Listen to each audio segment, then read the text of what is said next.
Majority Leader Eric Cantor and congressional Republicans unveiled their Jobs Act today. It's a new plan designed to jumpstart brand new business startups. Actually, it received positive response from Team Obama. Joining us now exclusively is House Majority Leader Eric Cantor. He's Republican from Virginia. Leader Cantor, good evening. Welcome back to the show. Now, as I understand it, this bill, among other things, is going to make it easier to raise capital by these new startups, and it's going to remove some regulatory red tape. What are the key bullets here? Well, the key bullets are exactly that. It's too hard right now for small business people to start up. It's too hard for them to keep the lights on and to start hiring again. That was the purpose for the Jobs Act. This is a compilation of measures, some of which have moved across the floor of the House, and frankly, some ideas that have been taken from the President's Jobs Council itself. And what the bills do is, one, they get rid of some of the SEC regulations that are impeding small businesses from starting up. We have something called an IPO on-ramp that makes it easier for small businesses to seek access to capital going public. There are other provisions which allow for a carve-out on the Sarbanes-Oxley issue so that we can give small businesses a fighting chance to get off the ground. I mean, Larry, we know small businesses are the job engine of this country, and over the last 3 years there's been a 23% decrease in the number of startups. That's what this package is trying to get at. I mean, that's the thing. I want to distinguish even from a small business. Startups are literally startups. This is the absolute seed corn of the business world. So you're going to try and make it easier for them to raise money and register. Now, as I understand it, Democrats in the House have voted in favor of most of these provisions, and lo and behold, I believe with my own eyes, President Obama praised your plan today. Is such a thing possible, sir? Well, we're waiting to see, and in addition to that, we have Majority Leader Reid in the Senate indicating that he was going to move on a comparable package in the Senate. So it might seem to be that the stars are beginning to align, and aligning around the one thing that I think we need to be focusing on, the one thing that America wants to see happen, which is economic growth. And we know that that happens in the private sector. It happens through small startups. It happens through entrepreneurs going to work, putting their capital to work so that we can see jobs created. All right, now let me move on to a related subject, and that is corporate tax reform. President Obama put out his plan. It was not well received by the business community for a variety of reasons, including taxing overseas profits. But let me bring you back on the small business theme. Corporate tax reform doesn't help small business. They pay the personal tax rate, which is going up to 44, 45% or some such thing.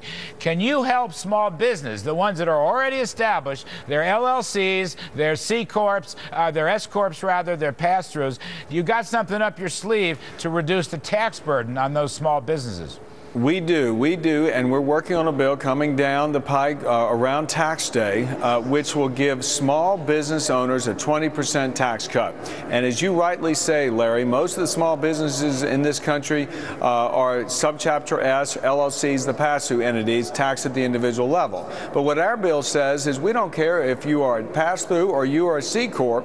What we want to do is make it easier for you to operate, make it easier for you to keep more of your capital so you can hire and grow.